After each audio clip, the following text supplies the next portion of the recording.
अच्छे हैं कि सबसे पहले तो एक ज़ोरदार ताली बजाएं सबके लिए, खुद के लिए भी, अपने बच्चों के लिए भी, क्योंकि इतनी ठंड में मैं देख रही हूँ कि बच्चे कुछ बिना स्वेटर के और इतनी अच्छी अच्छी परफॉर्मेंसेस दे रहे हैं जो प्रेरणादायक भी है। पढ़ाई के साथ साथ उन्होंने इतने दिनों से प्रैक्टिस की है। हम तो शायद 2 मिनट के लिए या 5 मिनट के लिए वो परफॉर्मेंस देख रहे हैं, लेकिन शायद पिछले 1 महीने से उन्होंने जो मेहनत की है वो बहुत ही काबिले तारीफ है। तो इसके लिए थोड़ा सा ज़ोरदार ताली बजाए, ज़ोरदार। बच्चों के कानों तक पहुंचना चाहिए जो पीछे स्टेज के पीछे बैठे हैं, क्योंकि शायद मुझे वो बचपन याद आ रहा है या मेरे बच्चों का बचपन याद आ रहा है जो पिछले 8 साल पहले मैं लास्ट एनुअल फंक्शन में गई थी। तो जितने हम प्रतिभाएं देख रहे हैं, पढ़ाई के साथ साथ जो हमारा टैलेंट होता है, जो हमारी प्रतिभा होती है, वो बहुत ज़रूरी होती है। जैसे कि स्पर्श जी ने अभी कहा, स्पर्श जी भोपाल के लिए बहुत अच्छा काम कर रहे हैं। आपने उनके विचारों को सुना, स्टेडियम के बारे में, खेलकूद के बारे में, जो हमारे यहाँ पे बिजनेस मीट हुआ, सब उन्हीं के एफर्ट्स थे।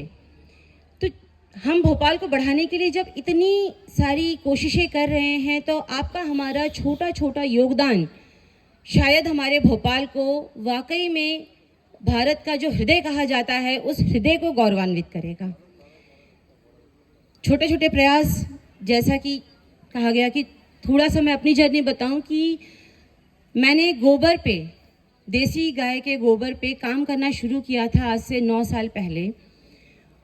और बड़ा एक अजीब सा संयोग था कि गोबर लोगों के लिए एक सवाल था, प्रश्न चिन्ह था।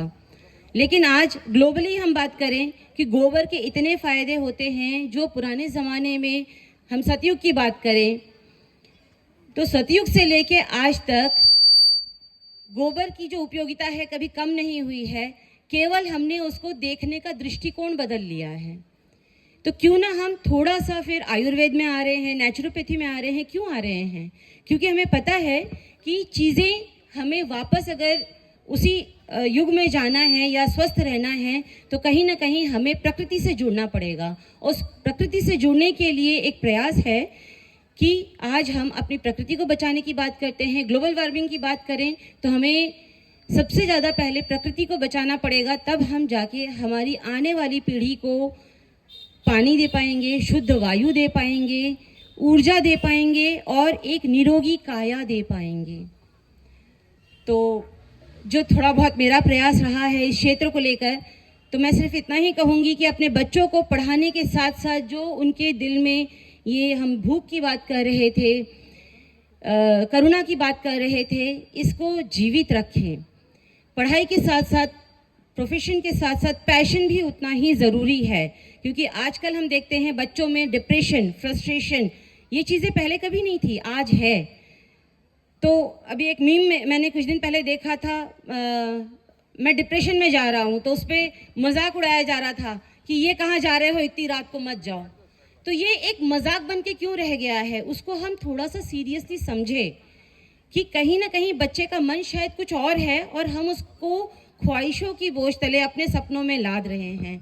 तो बच्चों की पढ़ाई के साथ साथ उनकी प्रतिभा को भी समझें, पैशन और प्रोफेशन एक साथ कैसे कैरी करना है उनको सिखाएं और बच्चों के सर्वांगीण विकास में उनका सहयोग करें। मेरी सभी माता पिताओं से यही अनुरोध है कि जेबा मैडम इतनी मेहनत कर रही हैं, गौतम सर ने अपना एक एम्पायर खड़ा किया है इतने सारे इंस्टीट्यूट्स के साथ, तो कहीं ना कहीं उनका विजन रहा है कि बच्चों का सर्वांगीण विकास हो।